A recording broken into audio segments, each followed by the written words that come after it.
My dear friend, we want to discuss today the world is too much with us. It is a sonnet and continued among the best sonnets.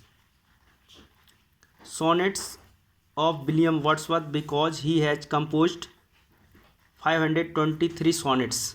Only 6 or 7 sonnets published during his lifetime, and mostly his sonnets are composed on Miltonic and Petrarchan pattern.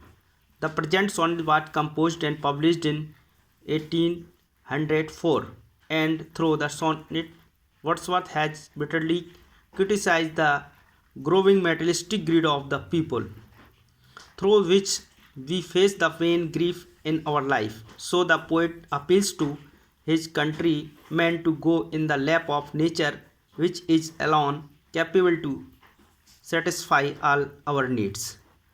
We can say that कि it is a sonnet and counted among the best sonnet. जो the world is too much with अस एक प्रकार का ऐसा sonnet है जो बहुत अच्छे सोनेटों में इसका नाम जाना जाता है विलियम वर्ड्सवर्थ का, बिकॉज क्योंकि ही हैज कंपोज्ड, उन्होंने कम से कम 523 सोनेट्स लिखे हैं, उसमें से 6 और 7 सोनेट ही प्रकाशित हो सके उनके जीवन के दौरान, और अधिकतर उनके सोनेट्स मिल्टोनिक और पैटर्न पर गए हैं. The pattern sonnets was composed and published in 1804. जो पैटर्न सोनेट्स है वो 1804 ईस्वी में पब्लिश्ड हुआ था, जिसका नाम है the world is too much with अस.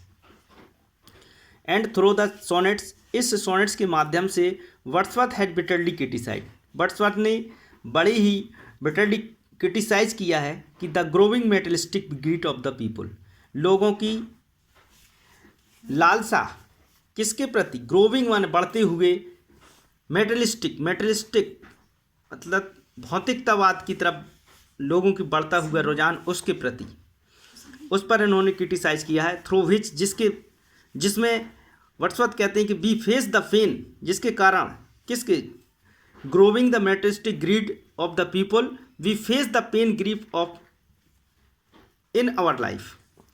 हम फेस करना पड़ता है लोगों को पेन से, ग्रीफ से, और तमाम प्रकार के जो कष्ट हैं, मेटलिस्ट आध्यात्मिकता की ओर न जाते हुए हम भौतिकता की ओर बढ़ रहे हैं, इसीलिए हमारे जीवन में ये दुख कष्ट आ रहे हैं. सो इसीलिए कवि कहता है अपील्स टू हिज कंट्रीमैन, कवि इसलिए अपने गांव के या अपने देश के लोगों से कहता है to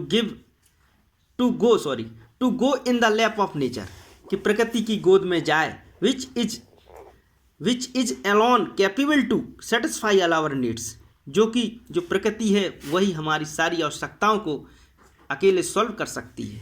the poet is desirous, कवि डिजायरस है, कवि कहाँ पर जाने के लिए, to run away from the hectic life of his age and finds a haven of repose in the calm and unsophisticated atmosphere of the pagan tribes. कवि कहना चाहता है, कवि जाना चाहता है जो हैक्टिक, जो जिंदगी की जो भौतिकतावादी संसार है उससे दूर भागना चाहता है, और एक स्वर्ग ऐसा आनंद प्राप्त करना चाहता है प्रकृति की गोद में जा कर के. Atmosphere of the pagan tribes of life, जिस प्रकार से पैगन लोग हैं कहाँ पर, जंगल में प्रकृति के साथ रहते हैं, उस प्रकार से ये बनना चाहता है.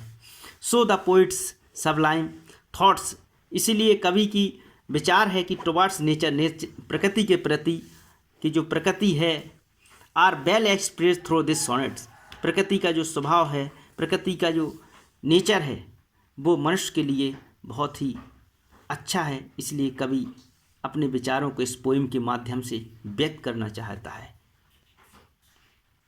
The world is too much with us.